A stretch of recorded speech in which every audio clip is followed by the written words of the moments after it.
नमस्कार मेरे प्यारे दोस्तों, मेरे मित्रों, मेरे स्नेहीजनों। एक बार फिर हम आपके सामने अपनी शिक्षण वीडियो का जो अध्ययन बिंदु है उसी को लेके आ रहे हैं। और आज का अपना अध्ययन विषय रहेगा वो है व्याकरण अनुवाद विधि। तो मित्रों, मेरे दोस्तों, मेरे साथियों, इसी व्याकरण अनुवाद विधि को लेकर के आज अपनी चर्चा का विषय बनाएंगे। तो आप इसे देखिएगा। अपनी चर्चा का विषय आगे बढ़ा रहे हैं, वो है व्याकरण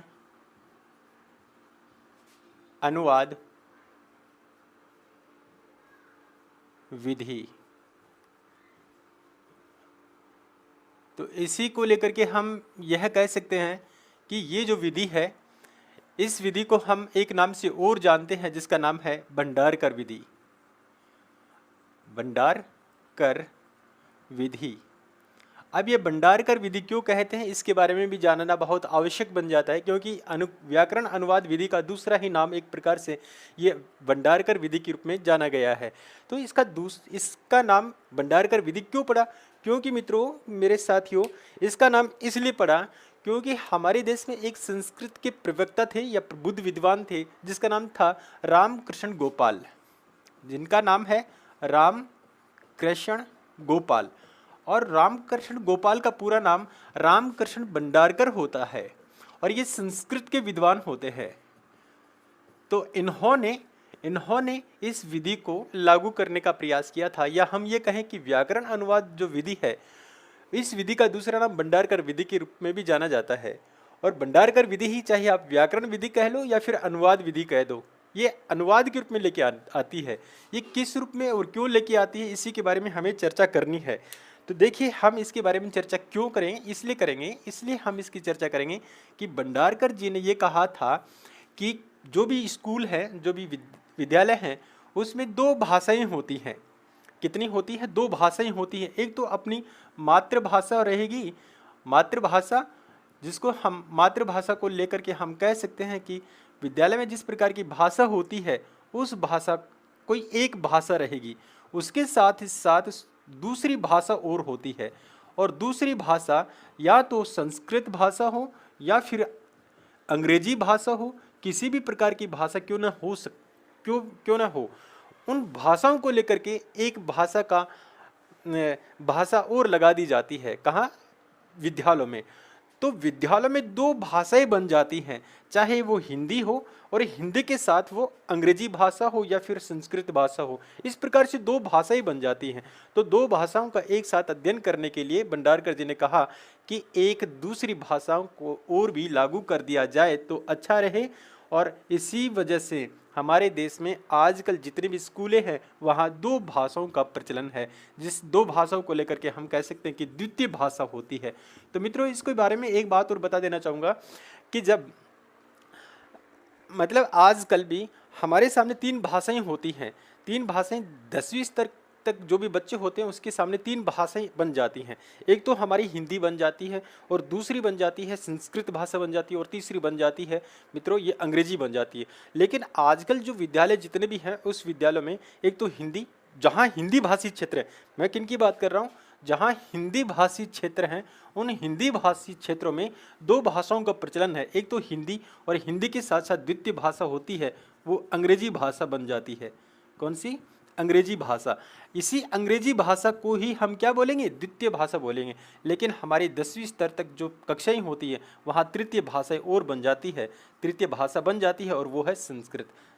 तो इस प्रकार से हम कह सकते हैं कि ये जो भाषाएं बन जाती है, द्वितीय भाषा बन जाती है, दूसरी भाषाएं बन जाती हैं, वो भाषा का भी अध्ययन हमें करना पड़ता है। और अध्ययन हम किस रूप में करते हैं? वो करते हैं व्याकरण अनुवाद विधि के तौर पे करते हैं। और इसका प्रचलन कहाँ से शुरू होता है, या इसके प्रवर्तक करता है, वो यहाँ से ये होते हैं रामकृष्ण गोपाल भंडारकर जी।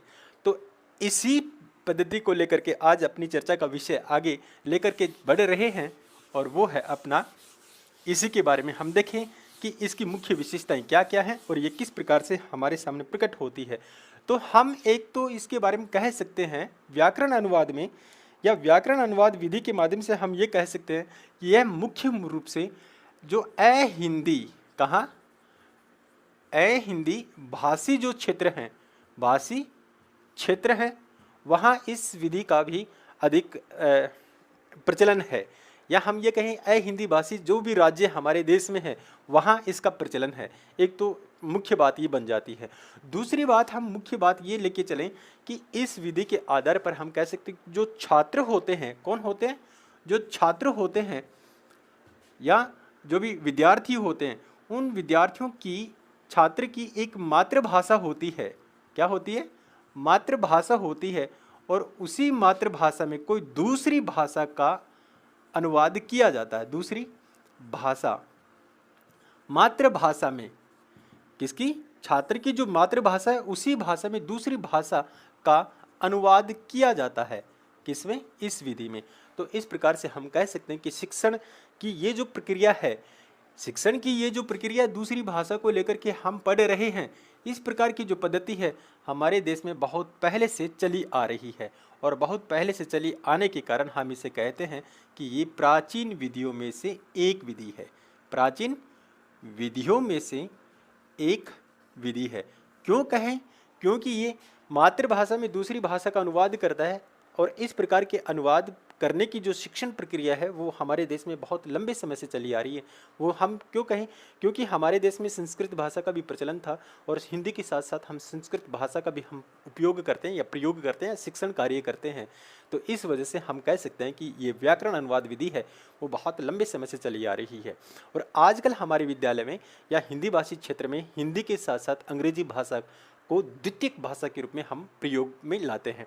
तो इस प्रकार से हम कह सकते हैं कि ये द्वितीय भाषा हम जो भी ग्रहण करते हैं या पढ़ रहे हैं उसके लिए ये विधि बहुत उपयुक्त है।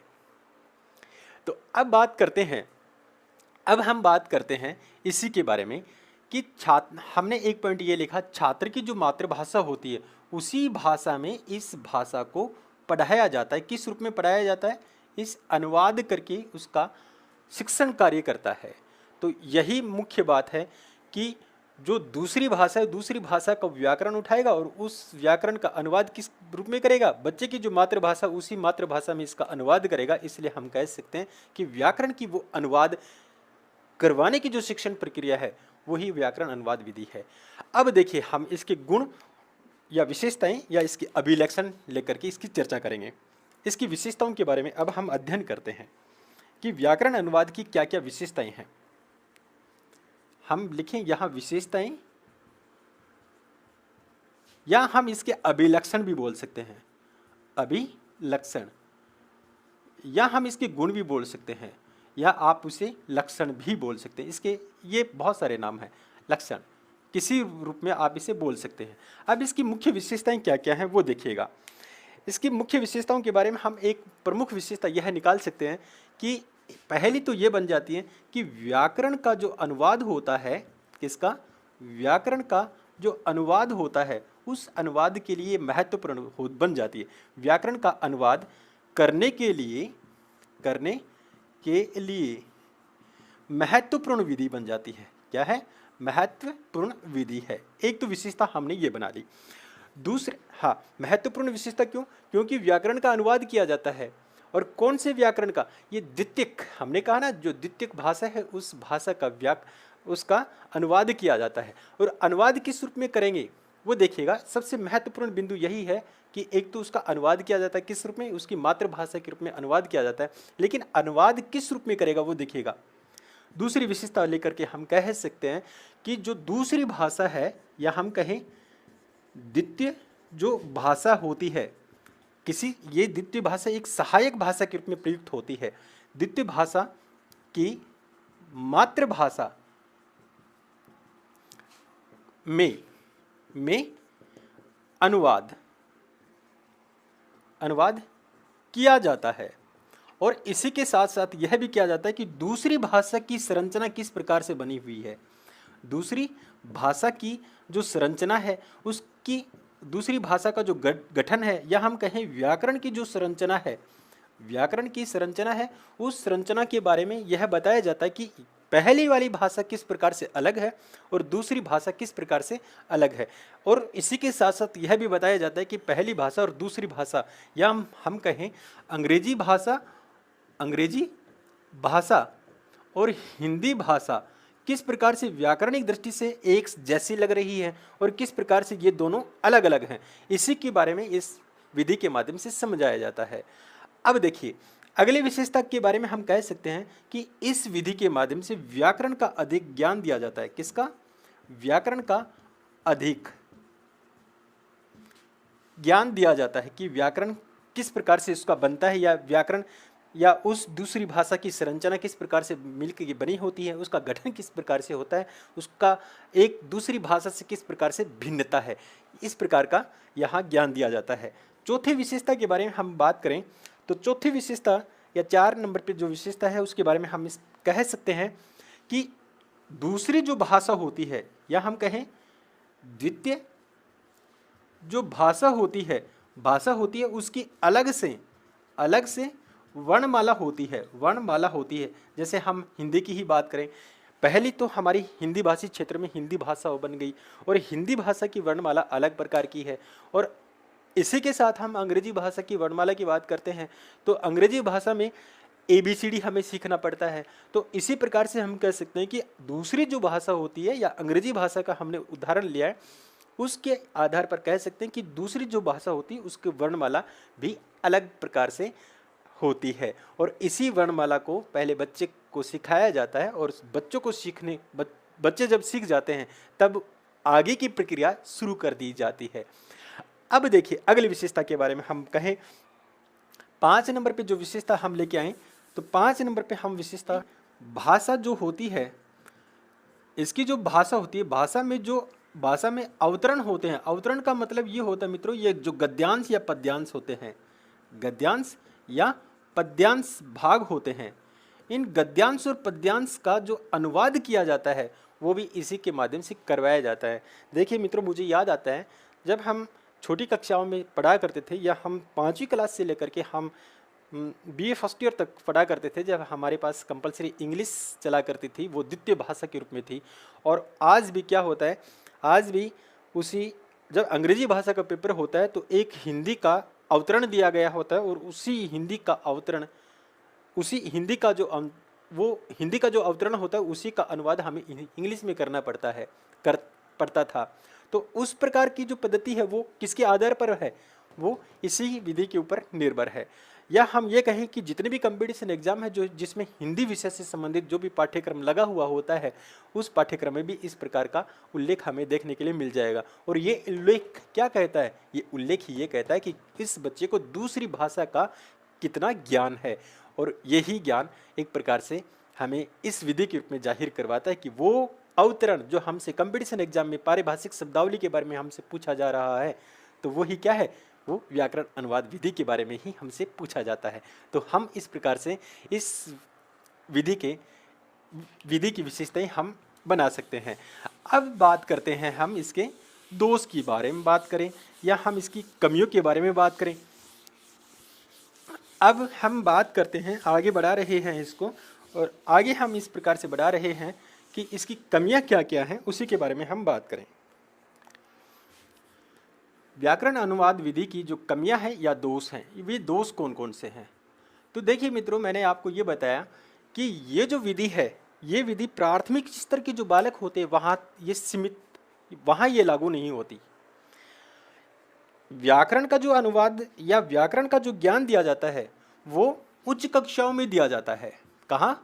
उच्च कक्षाओं में दिया जाता है। तो इसलिए हम कह सकते हैं, इसका एक दोष या एक कमी यह भी निकाल सकते हैं कि यह जो विधि है ये प्राथमिक स्तर जो होते हैं या प्राथमिक स्तर के जो बालक होते हैं उन बालकों के लिए उपयुक्त नहीं है।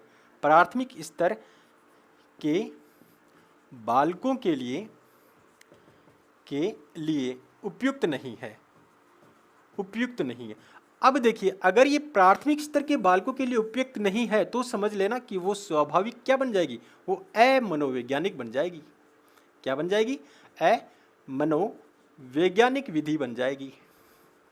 इसलिए हम कह सकते हैं कि व्याकरण अनुवाद विधि है वो बाल केंद्रित नहीं है, और बाल केंद्रित नहीं है तो स्वाभाविक है कि वो क्या है, वो अमनोवैज्ञानिक विधि है। दूसरी कमी हम ये बना सकते हैं कि व्याकरण में प्रत्येक जो भावात्मक शब्द होते हैं, व्याकरण में इस विधि के माध्यम से हम भावात्मक शब्दों का ज्ञान नहीं दे सकते, शब्दों का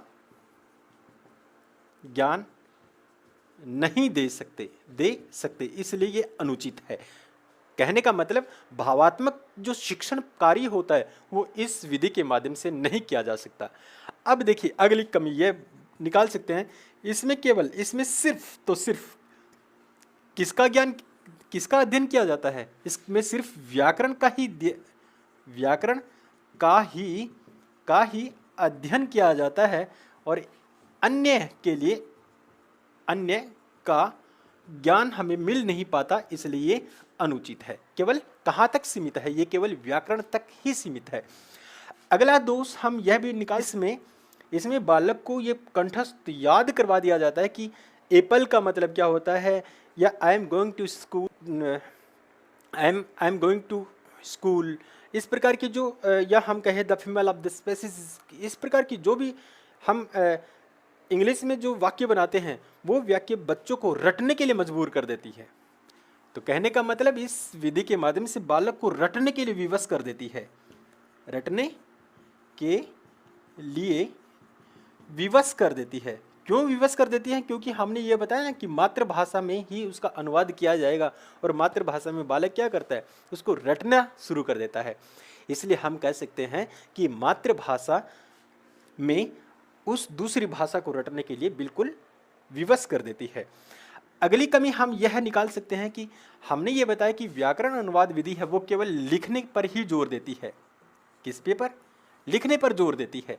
तो मित्रों ये स्वाभाविक है कि लिखने के ऊपर जोर देगी तो समझ लेना कि उसका वाचन कार्य है वो गौण हो जाता है। वाचन या अभिव्यक्ति कौशल है, अभिव्यक्ति कौशल वो गौण होता है, गौण हो जाता है। यह अभिव्यक्ति कौशल इसमें अच्छी तरह से प्रकट नहीं हो सकता। इसलिए हम कह सकते हैं कि व्याकरण अनुवाद विधि का सामने ये दोष बाहर निकल के आते हैं। तो इसी के साथ, इन दोष के साथ अपनी ये व्याकरण अनुवाद विधि या भंडारकर विधि या प्राचीनतम विधि यहीं खत्म होती है। इसी के साथ हम आपसे इस क्लास से अभी विराम लेना चाहेंगे, लेकिन विराम लेने से पहले मैं आप लोगों से एक अनुरोध करूंगा कि आपको यह वीडियो पसंद आया हो तो इस चैनल को सब्सक्राइब करें। सब्सक्राइब के साथ लाइक अवश्य करें, लाइक के साथ आप अपने साथियों को शेयर अवश्य करें। तब तक के लिए शुक्रिया और मिलते हैं अगले पार्ट में। तब तक के लिए धन्यवाद।